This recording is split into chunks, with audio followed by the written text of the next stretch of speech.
उड़ान एनजीओ द्वारा नोएडा के मारवा स्टूडियो में निःशुल्क 2 दिवसीय फिल्म मेकिंग वर्कशॉप का सफल समापन समारोह हुआ। कार्यक्रम की शुरुआत दीप प्रज्वलित एवं गणेश वंदना के साथ की गई।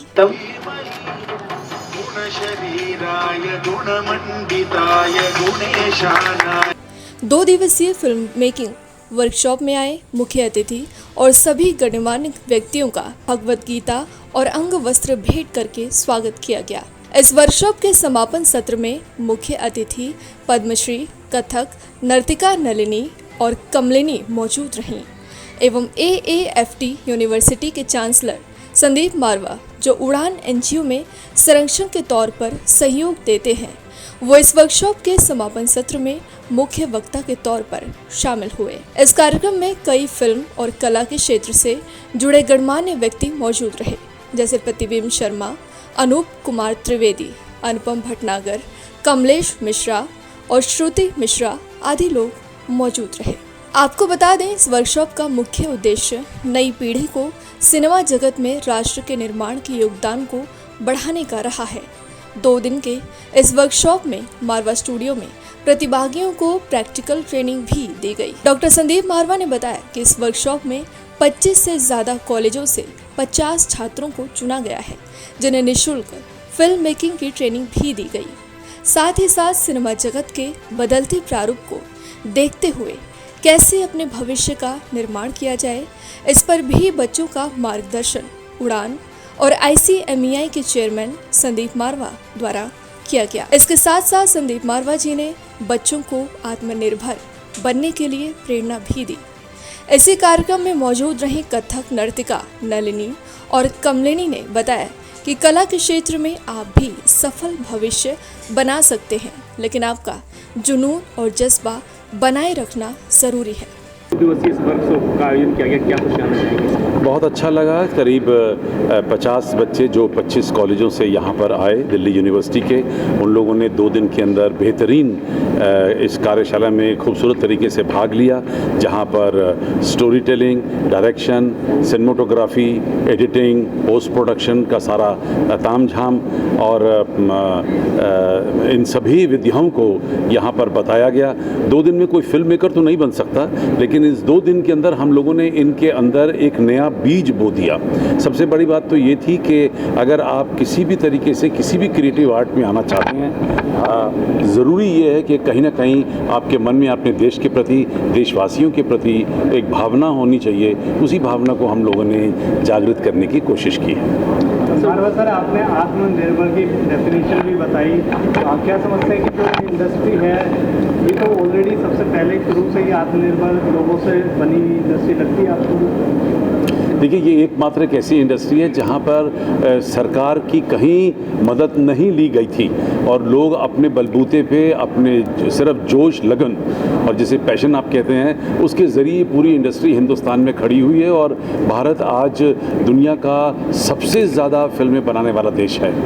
हम लोग तकरीबन 28 भाषाओं में फिल्में बनाते हैं और तकरीबन 1 करोड़ लोग जो है वो रोज़ सिनेमा देखता है। 10,000 तकरीबन थिएटर हैं और करोड़ों रुपए की टर्नओवर आज देश को इसके ज़रिए मिलती है।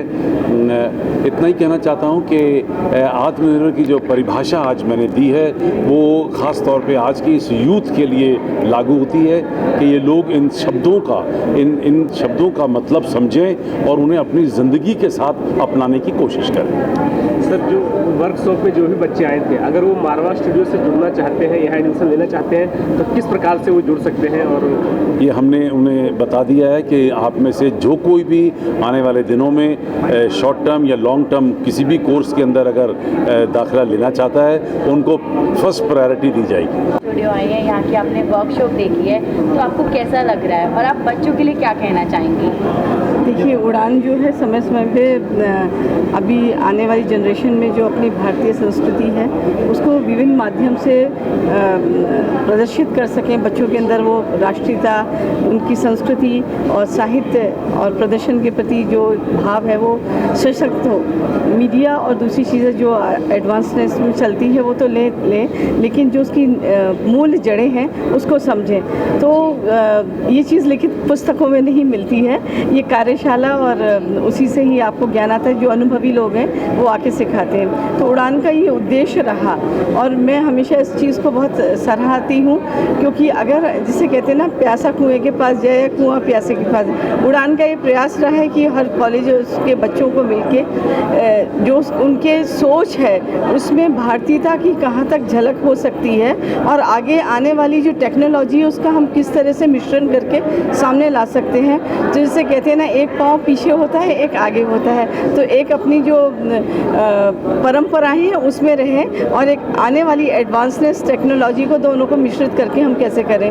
और जितनी क्रिएटिविटी आपको आर्ट्स में मिलती है वो अपनी क्रिएटिविटी को चैनलाइज करके दूसरे वर्ग में जहाँ पे भी आप कार्य करते हैं उसमें लगाएं। ज़रूरी नहीं है सब कलाकार बने या किसी मीडिया में काम करें, लेकिन आपकी एक जो पॉजिटिव सोच होती है, अवेयरनेस है।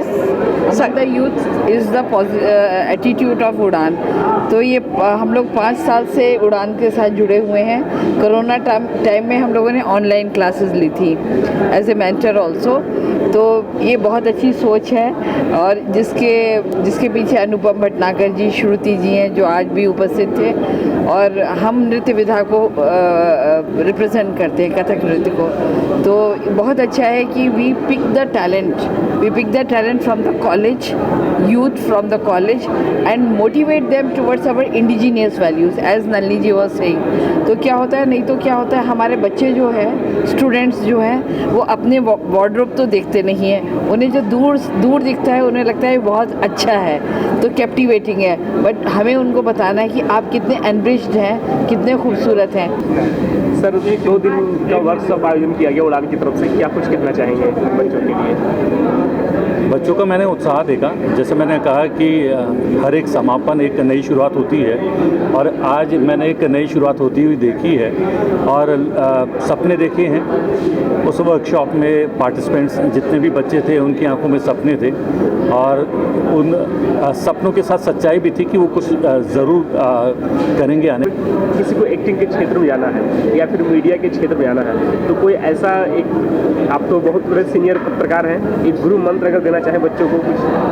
नहीं, गुरु मंत्र कुछ नहीं है, प्रयास है। सिर्फ आप जीवन में प्रयास करते रहें। साइकिल जब चलाई जाती है तो पैडलिंग की जाती है ना। आप ये नहीं सोचें कि आपका सफ़र कब पूरा होगा या फिर आपकी मंजिल कब मिलेगी। आप पैडलिंग करते रहें। समय के साथ जो है पैडलिंग जो है वो आपको एक सक्सेस तक ले जाएगी, एक कहीं ना कहीं। जी, तो मतलब प्रयास के अलावा, एफर्ट करने के अलावा दूसरा कोई माध्यम नहीं है, कोई और तरीका नहीं है सक्सेस पाने का। या फिर किसी भी फील्ड में, चाहे आप अगर जर्नलिज्म में कुछ करना चाहते हैं, चाहे एक्टिंग में करना चाहते हैं, राइटिंग में करना चाहते हैं, उसका कुछ प्रधानमंत्री कई बार कह चुके हैं कि आप कुछ बनने के लिए नहीं, कुछ करने के लिए करेंगे तो आप ज़रूर कुछ बन जाएंगे। सर, 2 दिनों का ये वर्कशॉप आयोजन किया गया उड़ान की तरफ से, क्या कुछ कहना चाहेंगे बच्चों के लिए? देखिए, 2 दिनों में फिल्म मेकिंग का एक बीजारोपण जो होना चाहिए वो हो गया। हम इन बच्चों में एक आग लग गई है और वो निश्चित तौर पे उसको कैरी फॉरवर्ड करेंगे और फिल्म मेकिंग में उनका जो पैशन है उसको वो लोग परस्यू करके आगे बढ़ाएंगे। ऐसा हमारा प्लान था और यही कोशिश थी और ये हम देख रहे हैं कि ये फलीभूत हो रहा है। बच्चों का जो उत्साह, जो उनका रिस्पॉन्स मिला है। मैं डॉक्टर श्रुति मिश्रा उड़ान की कन्वीनर हूँ और दिल्ली विश्वविद्यालय में मैं असिस्टेंट प्रोफेसर हूँ।